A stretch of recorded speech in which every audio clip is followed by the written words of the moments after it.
In this lesson, we're going to look back at the first SOAP-based example, the RAND service, and use that to draw some conclusions about what's good and what's challenging about SOAP-based services. I have two summary documents among the working files. The one you're looking at now is called SOAPReview1.txt, and the companion is SOAPReview2.txt, and we'll look at that momentarily. I'm not going to read through these. I'm going to use these really as a summary of the main points that I would like to make. Let's begin with the upside. If you look at the RAND service, on the implementation side, it's almost trivial. There's a POJO class, RAND service, any name of course would do, and it's annotated as a web service. It contains operations. Those operations are any public method by default, but it's best to annotate those methods as web methods. It's good documentation, very easy to do.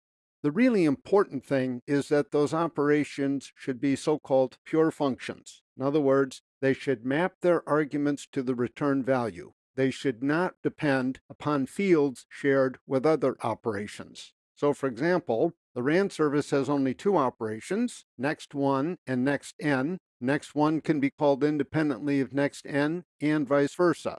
In a production-grade SOAP-based service, you would, of course, have more operations, and they might be more complicated. For example, an operation might go against a database, access other web services. All of that is perfectly fine so long as there is no interdependence among the operations. So, for example, next1 shouldn't have to assume that nextn has already been called, or vice versa. Another nice feature of pure functions is that they're thread safe because they don't work on shared storage. A good sign that you have pure functions is that your web service doesn't have any fields that might be shared among the methods. With Core Java 6 or greater, you have everything you need to do SOAP-based services. If you're using Core Java 5, I've left a URL here for you to check out. It's down here. That's the home page to get the required jar file. In the first example, on the service side we have Java, and on the client side we have Perl, and there's not a single piece of XML to be seen anyplace. The serialization to and from XML, in other words, the conversion from Java to XML on one end, and from Perl to XML on the other end, is all done automatically. It's under the hood. It's not visible to the programmer. If we need to make it visible, we could. Java has utility classes to do that. But in general, we don't want to see the XML. It's just infrastructure. Now, one question that comes up that needs addressing is, what sort of Java types are serializable? That is, what types go automatically to and from XML? And the answer is very reassuring. All of the primitive types and their wrappers, so for example, both int, the primitive, and integer, the wrapper, string, calendar, that includes date, and even object as a catch-all. You can have arrays or collections of any of these, for example, either straight arrays or array lists, and any programmer type that is reducible to the above. And that covers most of the classes that you and I might write. If there's an example of a Java type that is not covered, and the most famous example of that is the map, so for example, a hash map, it's relatively straightforward to write the serialization code yourself. And in fact, starting with Core Java 6, they have a nice little tutorial in the Java doc about how to do that. In SOAP-based services, the programmer gets to focus on the application logic, not on the serialization to and from XML, which is a tremendous boon. Now, let me look at some of the challenges for SOAP.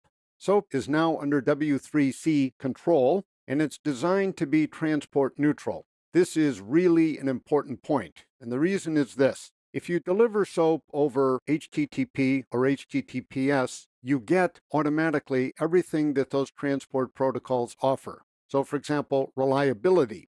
If you send a SOAP message over HTTP and it fails to reach the destination, you get a notification. The system automatically will retry, typically up to about 10 times or so before failing.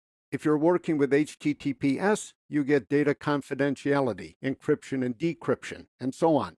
But if SOAP is to be transport neutral, that is, if it's to work on any protocol at all, and not necessarily HTTP or HTTPS, for example, something as basic as a named pipe in a Unix or a Windows environment, then things such as reliability and data confidentiality have to be baked into SOAP because SOAP can't rely on the underlying transport. This makes SOAP significantly more complicated. And the example I would use is WCF, the Windows Communication Foundation, which is a framework for server-oriented systems.